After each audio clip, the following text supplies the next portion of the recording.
सुंदरवन के गहन एकांत में राजा रहता है, एक तेंदुआ। वह गंभीर था, अकेले घूमना पसंद करता था। लेकिन राजा सिर्फ तेंदुआ नहीं था, वह इस दलदली जंगल का निर्विवाद शासक था। हर पत्ता जो गिरता, हर नदी की लहर जो बहती, सब उसकी दृष्टि में था।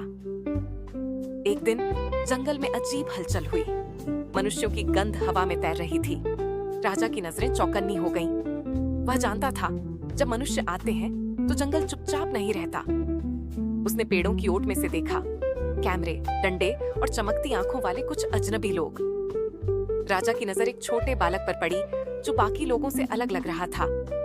उसकी आंखों में डर नहीं था, जिज्ञासा थी। वह पेड़ के नीचे बैठकर कुछ लिख रहा था, शायद राजा की ही कहानी। कुछ था उस बालक में जो राजा को आकर्षित कर रहा था। पहली बार राजा ने निडर होकर सामने आना चाहा, लेकिन जैसे ही राजा झाड़ियों से बाहर निकला, लोगों ने शोर मचाना शुरू कर दिया। कैमरे क्लिक करने लगे, डर की लहर दौड़ गई। बालक भी चौंका, पर भागा नहीं। उसने बस राजा की आंखों में देखा और मुस्कुराया। राजा रुका। एक पल को जंगल और मनुष्य के बीच एक शांत संवाद हुआ।